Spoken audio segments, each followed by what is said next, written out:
Umbrella Corporation is the most powerful company in the United States, with its products present in almost every home. It presents itself as a cutting-edge computing and healthcare company, but what really makes it money is its partnership with the military, conducting genetic tests and developing biological weapons. Nobody knows what it really does, not even its employees. Beneath Raccoon City, there is a secret Umbrella Corporation laboratory called the Hive, where everything began in the biohazard. A man wearing protective gear used a mechanical arm to pick up some vials of blue and green experimental liquids in the laboratory. The blue is the virus, and the green is the antidote. He leaves the laboratory and deliberately drops a vial of the virus.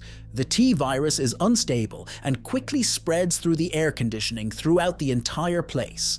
The employees didn't notice anything strange. Only the caged dogs sense the approaching threat and don't stop barking. The Red Queen supercomputer, which controls the facility's security, identifies the virus escape and closes all entrances to prevent it from spreading outside. People think it's just a normal fire drill, but they soon discover the situation is more complicated. The Red Queen not only blocks the exit of all those contaminated by the virus, but also uses various resources to eliminate them, such as deadly gas, drowning, and fatal elevator falls. The terror of the T-virus is unimaginable, as the Red Queen does everything to control the outbreak. The film changes when Alice wakes up in the bathroom, remembering nothing. She only remembers fainting and doesn't recognize the mansion where she is. When she sees a wedding photo on the table, she doesn't remember anything. Alice follows a mysterious figure that appears behind her, but she didn't expect that, upon entering the room, an unknown man would grab her from behind and try to take her away. Hey! The movie I'm going to summarize is called Resident Evil, the first one. This easily enters the top 10 best zombie movies of all time. The Resident Evil saga has no middle ground. You either love it or hate it. Even after 2 decades, it holds its own against the most current films in the genre. That's why I invite you to subscribe to the channel, leave a like, and activate the bell to receive the best recaps. Alice was confused by the situation when several armed men invaded the place, breaking through the window and subduing the man. The man claims to be a police officer, but nobody listens to him. One of the men addresses Alice, demanding an immediate report, increasing her shock. Another team member notices that the mansion activated its defense mechanism, releasing a gas that causes temporary fainting. Alice must have been affected by the gas, which would explain her memory loss. And this man, who identified himself as Matt, according to the document he showed, the team discovered there was no record of him in the police system. But because of the urgency, one had no choice but to order them to enter the Hive together, known as the Colony. Upon opening a hidden door, they saw a hidden corridor. Inside, there was a train that would take them directly to the Hive's secret laboratory. But shortly after leaving, they found an unconscious man in one of the train's cabins.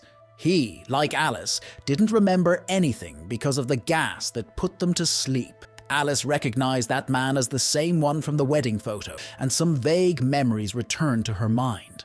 Soon, the group reached their destination, ready to enter the Hive's main gate. Alice asked one what was happening. Reluctantly, one admitted that they, like Alice, were mercenaries hired by Umbrella Corporation.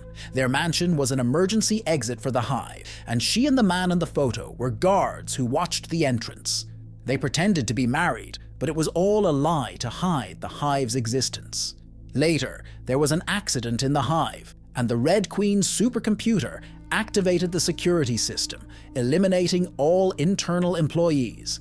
They had to deactivate Red Queen and investigate what had happened. Then the metal door opened, and the group entered the Hive. The team members quickly checked if the air was free of poisonous gases and confirmed everything was fine. As the elevator wasn't working, they had to go to the bottom by stairs. However, on the way to Red Queen's main room, they saw that the entire laboratory floor was flooded. They had to choose another path to continue. However, they didn't notice that the employee who drowned in the experiment had opened his eyes.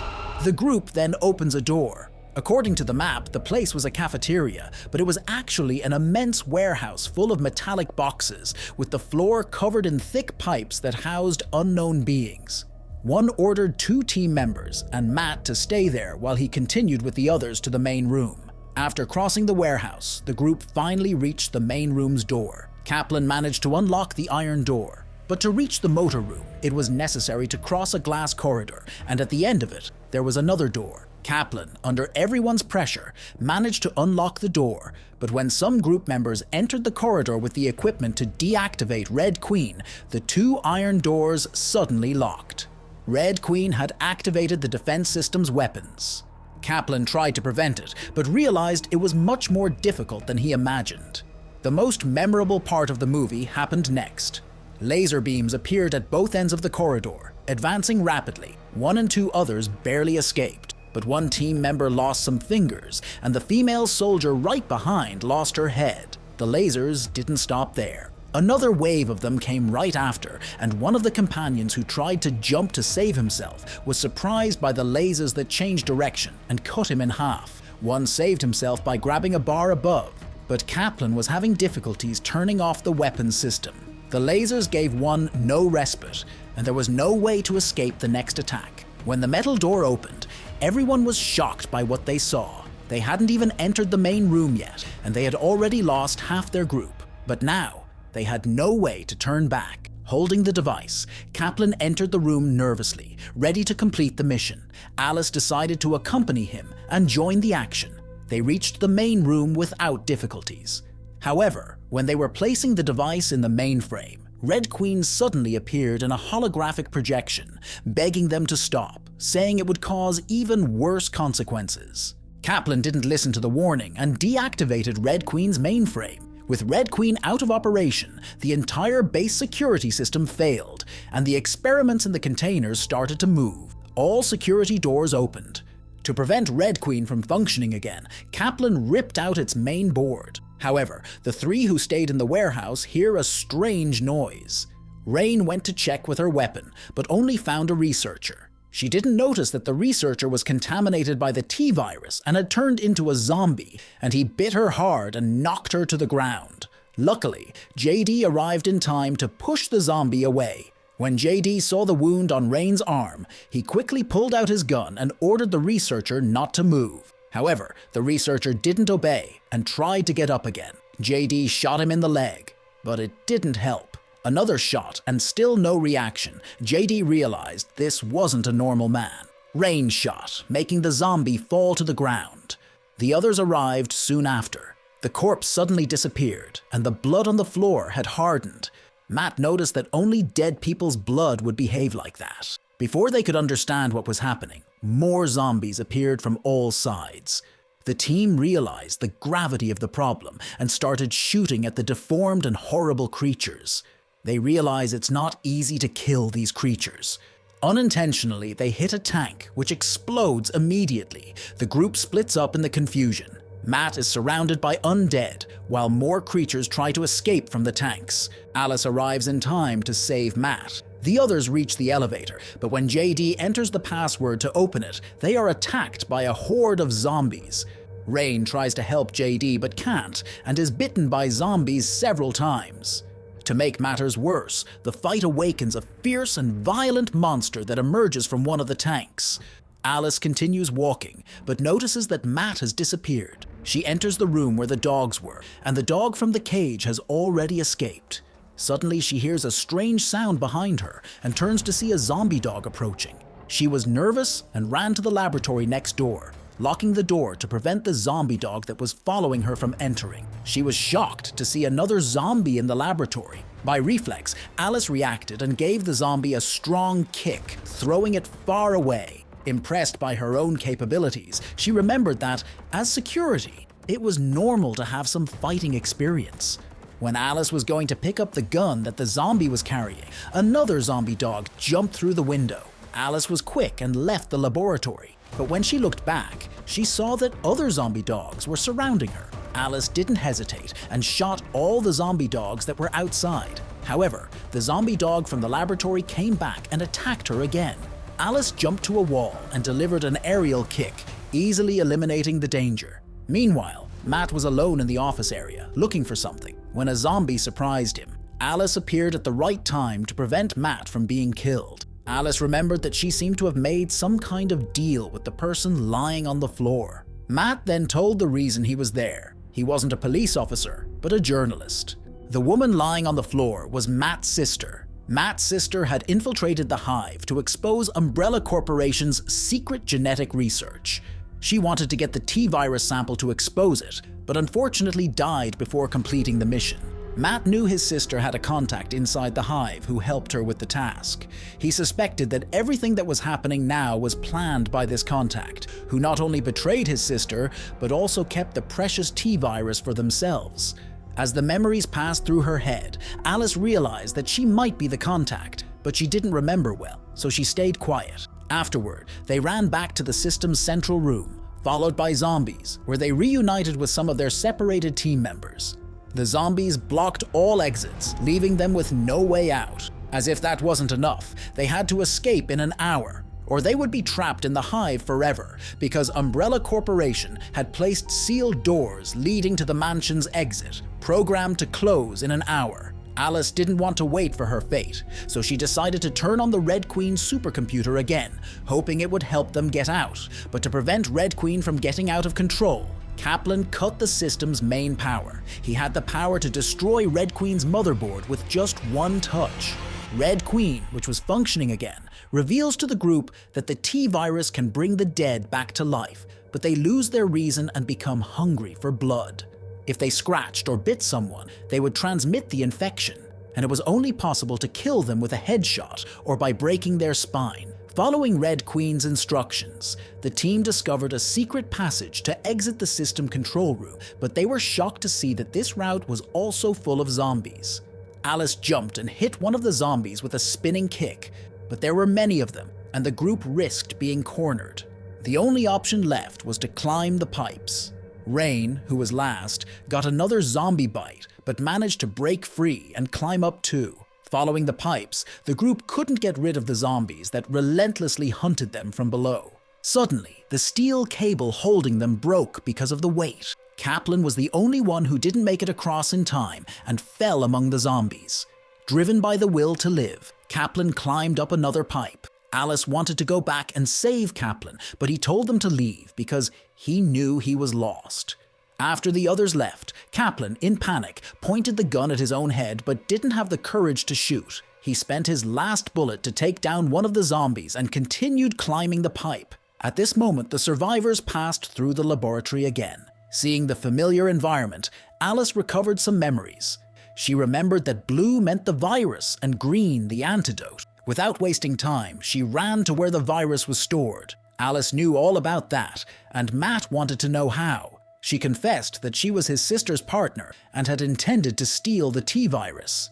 Alice was looking for the antidote, but saw that someone had already taken it, and Rain was getting weaker and weaker. It was then that Spence, Alice's fake husband, recovered his memory. He was the T-virus thief. He had heard their plan and realized the virus was worth a lot, so he stole it while posing as security. He even deliberately broke a vial to create confusion when escaping from the hive. But he didn't expect Red Queen to activate the defense system and release the anesthetic gas outside the hive. Spence passed out on the train before escaping. Alice recovered all her memory too and suspected something, but Spence was faster and grabbed the gun on the table. Spence tried to convince Alice to go with him and escape. He proposed selling the T-virus and having a life of luxury and freedom. Alice and her companions didn't accept his plan.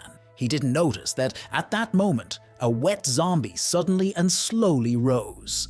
Spence was surprised by the zombie that attacked him from behind, but he quickly defended himself and eliminated it. When the others were going to subdue Spence, he prevented their plans and made Alice stay away from him. Then, he fled from the laboratory and closed the metal door. Spence quickly reached the train station and found the backpack thrown in the train. When he was going to apply the antidote, he heard strange sounds.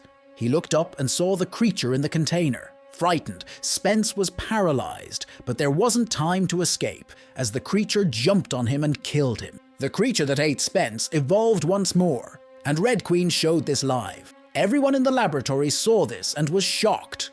The Red Queen revealed that the creatures were a prototype of the hive, and that they would transform into the dreaded lickers after feeding. They had less than 20 minutes to escape before the sealed doors closed. But to get Red Queen's password, they would have to sacrifice Rain. because Red Queen wouldn't allow anyone infected by the virus to leave this place. Alice didn't accept, but the lickers were coming, attracted by the smell of blood. When the glass was about to break, Red Queen turned off again. The metal door opened behind them, and Kaplan, who had barely survived, appeared. It was Kaplan who deactivated Red Queen again. They ran to the train station.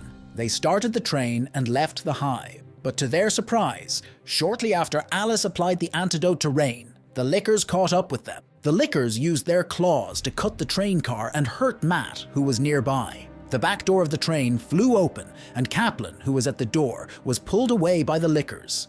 Matt hurried and locked the door, but the steel door couldn't withstand the lickers' attacks. Alice shot at the lickers, but it didn't help, and one of them caught her leg with its tongue. At the last moment, Matt threw a steel beam at the lickers.